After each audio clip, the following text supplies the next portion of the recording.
Hi everyone, I'm Annie Atwood. I'm from Greeley, Colorado, and I did KIVU Gap Year last year with class of 2015-2016. And fundraising was a huge part of my gap year experience. It allowed me to own my gap year, and it gave me lots of responsibility because I was in charge of paying for my travels. And so I think it kind of brought my gap year full circle.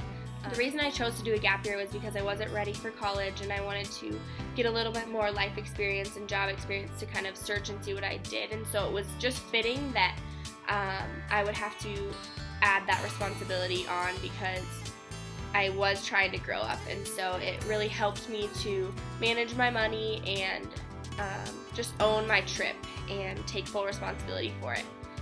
Gap year, at first the cost was a little daunting to me, and my parents were like, probably not, Annie, but I just decided to buckle down and fundraise all that I could, and it ended up being probably the top experience of my entire life. Fundraising, I did a few different things. First of all, I worked all through high school and a little bit even in middle school, and so I had a little bit of savings that I used towards my gap year that was actually for college, so that also helped me own my gap year and sort of take responsibility for it because that was my savings that was going towards my education, and so I was kind of like using the money that I had saved up for college for gap year, and so that made me really take it seriously and I think dive in deep to gap year because I was putting so much into it. I also did smaller things. I made homemade raspberry jam and I sold it, and that actually did really well.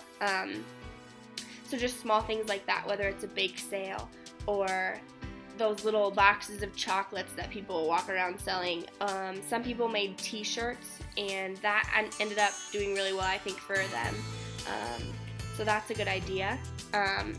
I also had a garage sale, and I kind of had a lot of people from my church and community just donate things to the garage sale, so it was like a colossal garage sale, and that did super well as well because there was just so many things, and so it was a little bit of work, honestly, but it turned out really great. I also sent out letters to people that I knew personally, and then some local businesses around town that I knew would be interested in someone from their community doing something like this, and that was probably the most big response out of any of the fundraising things. And it took a little bit of vulnerability to kind of be like, I'm sending you this letter asking for money, but I think in the end it really showed, it honestly made me want to dig into gap year more because I knew that so many people were standing behind me with their investment in my life, and it made me want to just like search and try and push myself as much as I could in the year.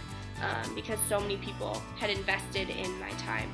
And so that was cool because our house sitting, dog sitting, mowing lawns, doing maybe a sort of date night where you have something at your church or a local building around town where you're preparing a meal for people and they can pay to come on a date, or childcare, anything like that. You could also put on a run in honor of your gap year, or there's so many fundraising ideas and so many people are willing to give, especially when they see someone that's kind of going above and beyond the normal. And so I would just really encourage you guys to dive into fundraising, and it'll help you own your gap year and sort of bring it full circle with the ownership of what you will learn while you're on gap year. I hope you do gap year, and I hope you have a great time.